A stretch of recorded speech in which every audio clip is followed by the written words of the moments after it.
আমি সেদিন বক্তৃতা দিতে গিয়ে 2 বার জ্ঞান হারিয়েছি।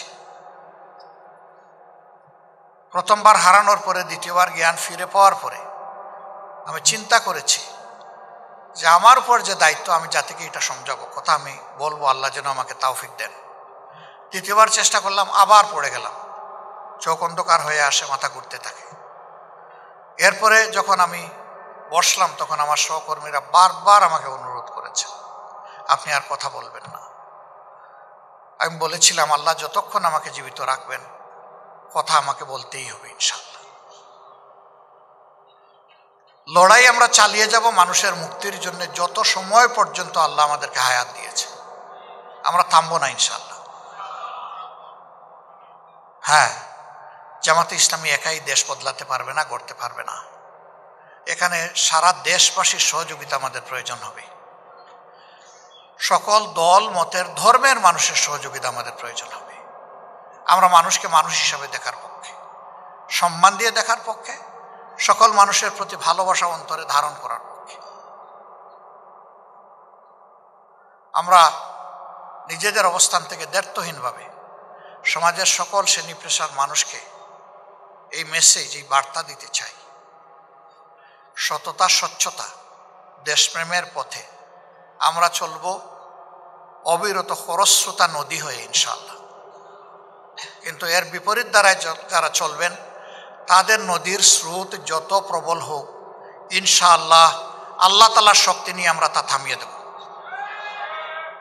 ওটা চলতে দেব না। সম্মানিত ভাইয়েরা, বিভিন্ন দেশ বিদেশ যখন ঘুরাই, এ কথাটা আমি আরও বলেছি, সেই দেশের যাদের সাথে বসি রাষ্ট্রীয় পর্যায়ে এবং বেসরকারি পর্যায়ে, তাদেরকে যখন বলি যে আমাদের দেশের ব্যাপারে তোমাদের কি পরামর্শ, কি পর্যবেক্ষণ, ওই যে তোমাদের জাতি খুব চমৎকার একটা জাতি। কিভাবে? ওই যে তোমাদের জাতির লোকগুলো আমাদের দেশে যারা আছে তাদের সার্ভিসের উপর আমাদের সমাজ এগিয়ে যাচ্ছে, কিন্তু তোমাদের নেতৃত্বের দুর্নীতির কারণে এই জায়গাটা যদি তোমরা ঠিক করে ফেলতে পারো তাহলে তোমাদের জাতি ম্যাক্সিমাম 20 থেকে 25 বৎসরের ভিতরে বুক উঁচু করে, মাথা উঁচু করে দাঁড়িয়ে থাকা একটা জাতি হয়ে যাবে। আমরা বলেছি একটা যুদ্ধ হয়েছে ফেসিবাদের বিরুদ্ধে, ইনশাআল্লাহ আরেকটা যুদ্ধ দেশবাসীকে সাথে নিয়ে আমরা করব দুর্নীতির বিরুদ্ধে। এবং এই যুদ্ধে যেমন ফেসিবাদের বিরুদ্ধে আল্লাহ আমাদেরকে মেহেরবানি করে বিজয় দিয়েছেন, ইনশাআল্লাহ এই যুদ্ধে বাংলাদেশের জনগণের বিজয় হবে ইনশাআল্লাহ। এরপরে আমি বিশ্বাস করি 20 নয় 25 নয়, একটা দায়িত্বপরায়ণ খোদাবিরু সরকারের হাতে যদি দেশ পরিচালনার দায়িত্ব পড়ে 5 বৎসরে এই জাতির চেহারা বদলে যাবে ইনশাআল্লাহ। আমাদের ছাত্র সমাজ, তাদের উপর শিক্ষা নামের অভিশাপ চাপিয়ে দেওয়া হয়েছে। এই শিক্ষার কাগজের বান্ডিল নিয়ে দুনিয়ার কোথাও কোনো মূল্যায়ন পাওয়া যায় না, নিজের দেশেও পাওয়া যায় না। এই অতর্ব অপদার্থ শিক্ষা তো আমরা চাই না আমাদের সন্তানদের জন্য। আমরা সেই শিক্ষা চাই যেই শিক্ষায় প্রত্যেকটি তরুণ তরুণী, যুবক যুবতী বিশ্বাস করবে যে আমি শুধু আমার মেধা আর আমার বাপের টাকায় আজকে এখানে আসি নাই, বরঞ্চ জনগণের প্রত্যেকটি মানুষের কন্ট্রিবিউশন, অবদান আছে আমাকে এই জায়গায় আনতে। একজন ভিক্ষুক ভাই বোনেরও আছে, কারণ সেও কিন্তু তারও পেট আছে, সেও জিনিসপত্র কিনে, ওখানে তাকে বেড দিতে হয়। ট্যাক্স এবং বিদেশিক ঋণ, এই দুইটা নিয়েই সব কিছু চলে সরকারের। যদি এই অনুভূতিটা একজন শিক্ষিত নাগরিকের মনে আসে যে আমার দায় আছে এ দেশের 18 কোটি মানুষের প্রতি, কারণ তারাই আজকে আমাকে বড় করেছে, পর্যায়ে এনেছে, তাহলে ঘুষের দিকে হাত যাবে না, চাঁদার দিকে যাবে না, দুর্নীতির দিকে যাবে না, ইজ্জতের উপরে হাত পড়বে না। শিক্ষা প্রতিষ্ঠান পবিত্র অঙ্গন। বরিশাল বিশ্ববিদ্যালয়ের একটা খবর কালকে এসেছে মিডিয়া, আপনারা দেখেছেন। মানুষ কতটা পশুর স্তরে নামলে একটা শিক্ষিত মানুষ এইরকম পর্যায়ে যেতে পারে, চিন্তা করেন। এটি হচ্ছে বাংলাদেশের চিত্র। আমরা কমিটেড। আল্লাহ তাআলা আবার দায়িত্ব দিলে আমরা যুব সমাজের বুকের ভিতরে নৈতিক শিক্ষা এবং দুনিয়ার সবচেয়ে উন্নত বৈষয়িক শিক্ষা ঢুকাবো ইনশাআল্লাহ। এরা প্রত্যেকে এক একজন দেশ গড়ার কারিগর হবে। সে দেশে থেকেই সার্ভিস দেব আর দেশের পক্ষ থেকে বিদেশে গিয়ে সার্ভিস দেব। আমাদের 2.25 কোটি মানুষ প্রবাসী হিসাবে বিদেশে আছে। এর মধ্যে 1 কোটির মতো মানুষ তারা অদক্ষ শ্রমিক হিসাবে দেশ থেকে যায় এবং ওই অবস্থায় এখানে আছে। ইল পেইড, খুবই অল্প আয় করে তারা, খেয়ে না খেয়ে দাঁতে কামড় দিয়ে বাঁচিয়ে এদেশের অর্থনীতিকে যেমন তাজা রেখেছে পরিবারটাকেও তেমন লুক আফটার করে। এই লোকগুলার হাতকে যদি আমরা স্কিল হ্যান্ড করে একটু ওই যে দেশে যাচ্ছে সেই দেশের ভাষাটা যদি তার মুখে তুলে দিতে পারতাম, যদি কিছু বৃত্তিমূলক শিক্ষা ভোকেশনাল ট্রেনিং তার হাতে তুলে দিতে পারতাম, তাহলে এখন সে যা রুজি করে তার চাইতে 3 গুণ বেশি রুজি করত। এখন যে কষ্টে আছে এটা না থেকে সে শান্তিতে সেখানে রুজি করতে পারত। আলহামদুলিল্লাহ এই বিষয়গুলোকে আমরা চিহ্নিত করে রাখছি। এখন আমাদের কিছু করার নাই। এখন যা করব এটি হবে জাস্ট সিম্বলিক,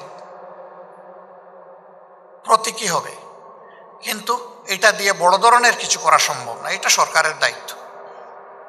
আল্লাহ তাআলা যদি আমাদেরকে সেই দায়িত্বগুলো দেন, পালন করার সুযোগ দেন, আমরা ইনশাআল্লাহ আমাদের প্রত্যেকটা যুবক যুবতী তরুণ তরুণীকে এ দেশের দেশ গড়ার কারিগর হিসাবে তৈরি করব। পুরুষরা তো তাদের কাজ করবেই, মা বোনেরাও করবে। তারা ইজ্জত পাবে এবং তারা নিরাপত্তা পাবে। এর ভিতর দিয়ে তারা তাদের দায়িত্ব পালন করবে। যাদের প্রয়োজন আছে, যাদের মেধা এবং প্রয়োজন অনুপাতে ইনশাআল্লাহ তারা ইজ্জত এবং নিরাপত্তার সাথে তারা কাজ করবেন, বসবাস করবেন। একটা জাতিকে যদি সমান্তরাল এইভাবে আমরা গড়ে তুলতে পারি, তাহলে জাতি আত্মনির্ভরশীল হবে, আত্মমর্যাদা বোধ সম্পন্ন হয়। বৈদেশিক সম্পর্কের ব্যাপারে আমাদের কথা একদম সাফ। আমরা কোথাও একেবারেই বাস্তবিক অর্থে ইনডিড আমরা কারো কোনো প্রভুত্ব মানব না। প্রভু আমাদের একজনই, আল্লাহ সুবহানাহু ওয়া তাআলা। এমনকি কারো বড় ভাইগিরিও আমরা মানব না। আমরা দেশ ছোট না বড়, ইট ইজ ইম্যাটেরিয়াল। এটি একটি স্বাধীন দেশ, 18 কোটি মানুষের দেশ। এই দেশ সমমর্যাদার ভিত্তিতে সবার সাথে সুসম্পর্ক গড়ে তুলবে ইনশাআল্লাহ। এখানে প্রতিবেশীরা অগ্রাধিকার পাবেন, কিন্তু কোনো প্রতিবেশী যদি অব্যাহতভাবে আমাদের অধিকার হরণ করতে থাকেন, তাহলে এই দেশ একসাথে 18 কোটি মানুষ রুখে দাঁড়াবে। আমরা আমাদের অধিকার কারো কাছে বন্ধক রাখবো না, এবং আমাদের আভ্যন্তরীণ ব্যাপারে কেউ নাক গলাক এটাও আমরা চাইব না। আমরা মর্যাদার ভিত্তিতে তাদেরকেও মর্যাদা দিব, আমরাও মর্যাদা পেতে চাই। এই ভিত্তিতেই হবে আমাদের বাইলেটারাল এবং ইন্টারন্যাশনাল রিলেশনস ইনশাআল্লাহ। আমরা সেই মর্যাদার দেশটাই চেয়েছিলাম, কিন্তু কই 54 বছরে আমরা সেই পাটাতন তৈরি করতে পারি নাই, বীজতলা তৈরি করতে পারি নাই বলে কি পারবো না? ইনশাআল্লাহ আমাদেরকে পারতে হবে। একটা জায়গা থেকে স্টার্ট আপ করতে হবে, তারপরে ইনশাআল্লাহ আমরা ডেস্টিনেশনে পৌঁছে যাব আল্লাহ চাইলে। এই জাতি পরিশ্রমী, আর এই জাতির 42% জনশক্তির বয়স হচ্ছে 35 বছরের নিচে। Very potential nation. বহু দেশে এখন 40%-এর উপরে হয়ে গেছে বৃদ্ধ মানুষের সংখ্যা। আমাদের সমাজে পটেনশিয়াল ম্যান পাওয়ার আছে, কেন আমরা পারবো না? ইনশাআল্লাহ পারবো।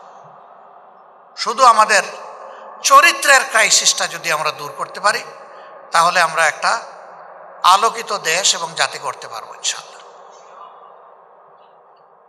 সম্মানিত ভাইয়েরা, আপনারা দোয়া করবেন জামাত ইসলামের জন্য। আমি সেদিন বক্তৃতা দিতে গিয়ে 2 বার জ্ঞান হারিয়েছি।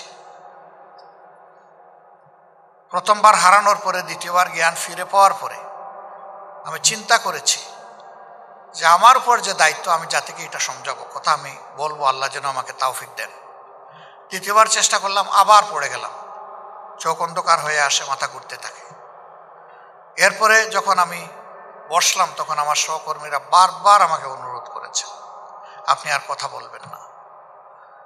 আমি বলেছিলাম, আল্লাহ যতক্ষণ আমাকে জীবিত রাখবেন কথা আমাকে বলতেই হবে ইনশাআল্লাহ।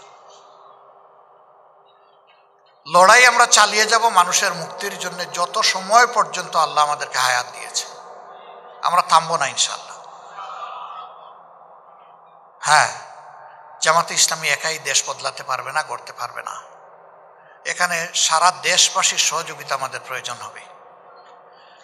সকল দল মতের ধর্মের মানুষের সহযোগিতা আমাদের প্রয়োজন হবে। আমরা মানুষকে মানুষ হিসাবে দেখার পক্ষে, সম্মান দিয়ে দেখার পক্ষে, সকল মানুষের প্রতি ভালোবাসা অন্তরে ধারণ করার পক্ষে। আমরা নিজেদের অবস্থান থেকে দ্ব্যর্থহীনভাবে সমাজের সকল শ্রেণী পেশার মানুষকে এই মেসেজ, এই বার্তা দিতে চাই, সততা, স্বচ্ছতা, দেশপ্রেমের পথে আমরা চলব অবিরত খরস্রোতা নদী হয়ে ইনশাআল্লাহ। কিন্তু এর বিপরীত দ্বারায় যারা চলবেন তাদের নদীর স্রোত যত প্রবল হোক ইনশাআল্লাহ আল্লাহ তাআলার শক্তি নিয়ে আমরা তা থামিয়ে দেব, ওটা চলতে দেব না।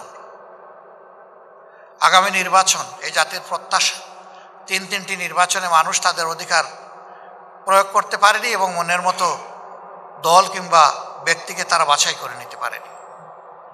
আমরা আশা করি আগামী বছরের প্রথমাংশেই এই নির্বাচনটা অনুষ্ঠিত হবে এবং হওয়া উচিত। এর সাথে আমরা এটাও বলেছি যে যদি প্রয়োজনীয় বেসিক সংস্কারগুলো করা না হয় আর যদি আগের মতোই নির্বাচন হয়, এই নির্বাচন জাতির জন্য আরেকটা দুঃখ এবং বেদনার কারণ হবে। আমরা এটা দেখতেও চাই না, আমরা এটা হতে দিতেও পারি না। এই জন্য প্রয়োজনীয় সংস্কার আর অপরাধীদের বিচার। আমরা জানি সব বিচার এই সময়ের ভিতরে শেষ হওয়া সম্ভব নয়, কিন্তু বিচারের ক্ষেত্রে আমরা সরকার এবং বিচার বিভাগের আন্তরিকতাটা দেখতে চাই। আমরা দৃশ্যমান কিছু দেখতে চাই। 2-4টা হলেও শীর্ষ অপরাধীদের শাস্তির ব্যাপারটা আমরা দেখতে চাই।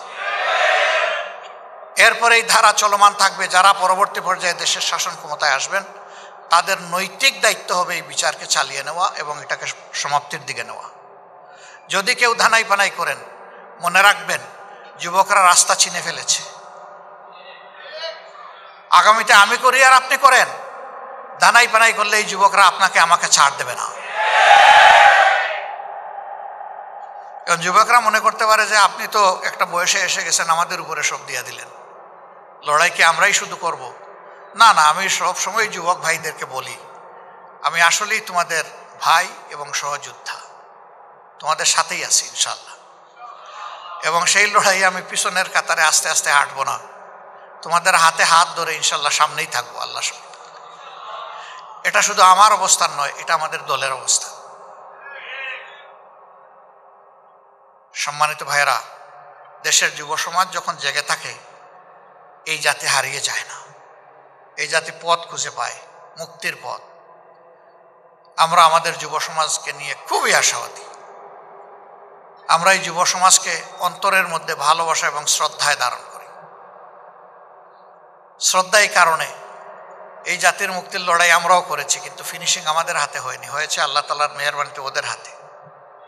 অতএব তারা এই শ্রদ্ধা পাবে এই জাতির কাছ থেকে, এটা তাদের পাওনা, আমরা দিয়েই যাব, এটা যে যাই মনে করুন। আমাদের কম বেশি কিছু অংশগ্রহণ তো ছিল, কি ছিল না ছিল মানুষই বলে, আমরা নিজের মুখে বলতে চাই না, কিন্তু আপনারা সাক্ষী, কখনো আমরা দাবি করি নাই যে এই আন্দোলনে আমাদের এই অবদান আছে। আমরা এই আন্দোলনের বুদ্ধিভিত্তিক অথবা কর্মগত মাস্টার মাইন্ড কখনো কি আমরা বলেছি? নেভার। আমরা বরঞ্চ এটাকে অস্বীকার করেছি যে যদি একজনকে দুইজনকে মাস্টার মাইন্ড বলেন তাহলে বাকিদেরকে তো আন্ডারমাইন্ড করা হবে। আমরা তো কাউকে আন্ডারমাইন্ড করতে চাই না, আমরা প্রত্যেক যোদ্ধাকেই সম্মান জানাতে চাই এবং কালেকটিভলি সকল যোদ্ধারাই হচ্ছেন আমাদের মাস্টার মাইন্ড, কোনো একক ব্যক্তি নন। ইনশাল্লাহ আমাদের লড়াই চলবে, সাথে এই সাংবাদিক বন্ধুদেরকে আমরা পাবো আশা করি চলার পথে। আমাদের সব কথা সবার পছন্দ নাও হইতে পারে এবং সব কথা সঠিক নাও হইতে পারে। যদি বেঠিক কোনো কথা বলে ফেলি, আপনারা দয়া করে আমাদেরকে বলবেন। সমাজের দুইটা সেকশন 4D ডাইমেনশনে দেখে। একটা রাজনীতিবিদ, তাদেরকে সমাজের সব দিকে চোখ রাখতে হয়। আর একটা সমাজের দর্পণ মিডিয়া, তাদেরকেও সব দিকে চোখ রাখতে হয়। এবং এই দুই ফোর্সের যখন যথাযথ প্রপার কম্বিনেশন হয়, সম্মিলন ঘটে, তখন একটা সমাজকে কেউ আর আটকায় রাখতে পারে না, এটা দুর্বার গতিতে সামনের দিকে এগিয়ে যায়। এই জন্য আমাদের বড়ই প্রয়োজন এই বোঝাপড়ার জায়গাটার। ভালোকে বিকশিত করবেন, মন্দকে ধরে দেবেন। যাদের কপাল ভালো তারা সংশোধন করবে এখান থেকে শিক্ষা নিয়ে, যাদের কপাল খারাপ তারা আরো বেঁকে বসবে এবং ধ্বংস হবে। আমরা সৃষ্টির পথে আগাতে চাই, ধ্বংসের পথ থেকে আমরাও বাঁচি, জাতীয় বাঁচি, আল্লাহর কাছে সেই তৌফিক চাই। প্রিয় শহীদ পরিবার এবং আহত ভাইয়েরা, বোনেরা, আপনারা আমাদেরকে ক্ষমা করে দেবেন। অনেক দায়িত্ব আপনাদের প্রতি। স্রেফ খুশি করার জন্য এই কথা বলছি না, আল্লাহকে সাক্ষী রেখে হৃদয়ের গভীর থেকে বলছি। আমার বিবেক বলে এই দায়িত্ব আমরা যথাযথভাবে পালন করতে পারিনি। আমাদের সদিচ্ছা থাকলেও আমরা পারিনি। আমাদের এই সীমাবদ্ধতার কারণে আমরা যে পারলাম না, আমাদেরকে ক্ষমা করবেন। কিন্তু আগামী দিনের অঙ্গীকার পূরণে আমরা যাতে পারি, সেই জন্য আমাদের জন্য দোয়া করবেন। যে অঙ্গীকারগুলো আমরা রাখছি সেটা যেন আমরা পূরণ করতে পারি। 3 দিন আগে একটা হৃদয় বিদারক ঘটনা ঘটেছে মাইলস্টোন স্কুল অ্যান্ড কলেজের উপরে। এখানেও যারা নিহত হয়েছেন, দোয়া করি আল্লাহ তাদেরকে শহীদ হিসাবে কবুল করুন। একজন শিক্ষিকা, তিনি যথাযথ একজন শিক্ষিকারই পরিচয় দিয়েছেন, মাহেরুন চৌধুরী। আমি বলি না, তিনি যথাযথই একজন মায়ের পরিচয় দিয়েছেন। ওরকম বহু শিক্ষিকা আছে, বহু শিক্ষক আছেন, তারা মা হতে পারেন না, বাবা হতে পারেন না, কিন্তু তিনি তার জীবনটা উপহার দিয়ে মায়ের পরিচয় দিয়ে দুনিয়া থেকে বিদায় নিয়েছেন। দোয়া করি আল্লাহ তাআলা তাকে জান্নাতুল ফেরদাউসের উচ্চ মাকাম দান করুন। তাকে এবং যারাই নিহত হয়েছে তাদের সবাইকে আল্লাহ তাআলা শহীদ হিসাবে কবুল করুন। আর পরিবারগুলোকে আল্লাহ তাআলা সর্বোচ্চ ধৈর্য ধারণ করার তৌফিক দান করুন। এর বিনিময়ে দুনিয়া আখিরাতে আল্লাহ তাআলা তাদেরকে সম্মান এবং মর্যাদা দান করুন। আর যারা আহত হয়ে কাতরাচ্ছে, আল্লাহ রাব্বুল আলামিন তাদেরকে সুস্থতা দান করুন।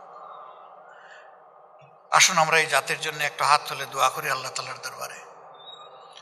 আল্লাহ যেন আমাদের প্রতি রহম করেন।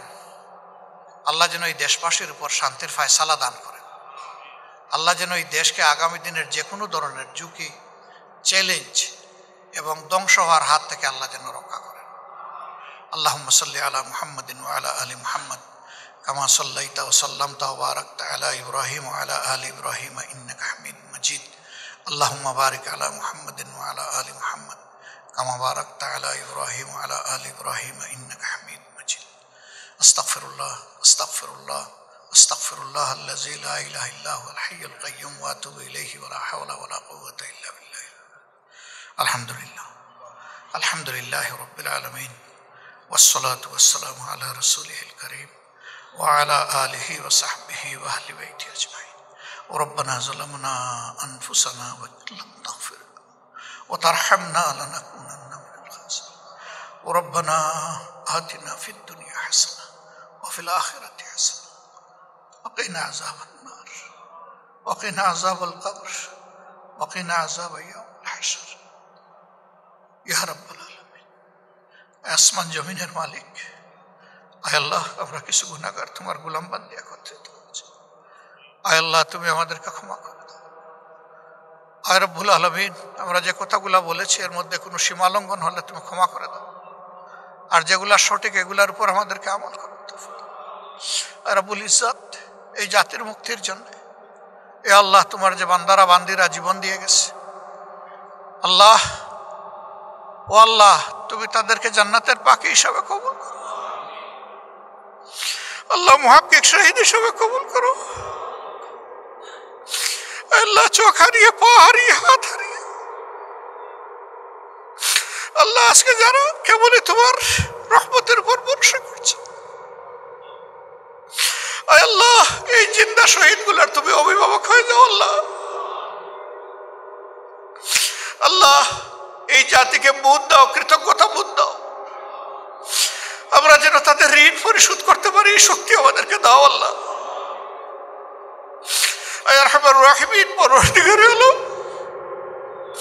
যে জাতির মধ্যে বীর সৃষ্টি হয় সেই জাতি বীরের জাতি হয়। আল্লাহ আল্লাহ তুমি আমাদের মায়েদের গর্বে বেশি বেশি করে বীর পয়দা করে দাও।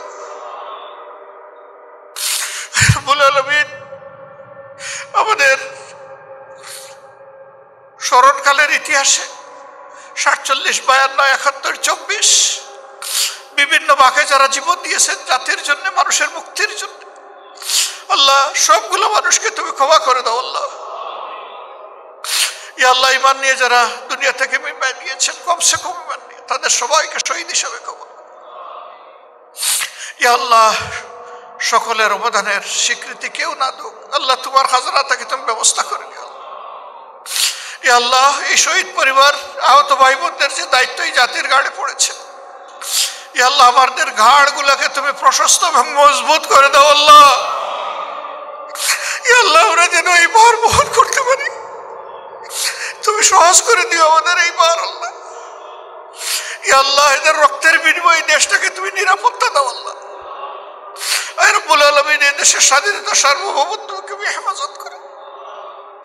ইয়া আল্লাহ ন্যায়পরায়ণ শাসক এই দেশবাসীকে তুমি দান করো। ইয়া আল্লাহ জনকল্যাণকামী সরকার এই দেশের জনগণকে তুমি উপহার দাও। ইয়া আল্লাহ আখের তোমার বিধানের চাইতে উত্তম কোনো বিধান হয় না মৌলা। মৌলা রে তোমার কোরআনের বিধানটা তুমি কায়েম করে দাও। ইয়া আল্লাহ আজকে যারা হাত তুলেছেন আমি গভীরভাবে বিশ্বাস করি এর মধ্যে সবচেয়ে বড় গুনাহগার আমি। আল্লাহ ইয়া আল্লাহ এই মজলিসে শহীদ পরিবারের সন্তানরা আছেন, আহতরা আছেন, তোমার অনেক নেক বান্দাবান্দি আছে, যাদেরকে তোমার পছন্দ হয় তাদের উসিলায় আমাদের সবার দোয়া তুমি কবুল করো। আল্লাহ রব্বানা তাকাব্বাল মিন্না ইন্নাকা আনতাস সামিউল আলিম ওয়া তুব আলাইনা ইয়া মাওলানা ইন্নাকা আনতাত তাওয়াবুর রহিম। সুবহানা রাব্বিকা রাব্বিল ইজ্জাতি আম্মা ইয়াসিফুন ওয়া সালামুন আলাল মুরসালিন আলহামদুলিল্লাহি রাব্বিল আলামিন। মিটিং ভাই শেষ হয়নি, সভাপতির কথা আছে, একটু শুনে যাবেন আপনারা। আসসালামু আলাইকুম।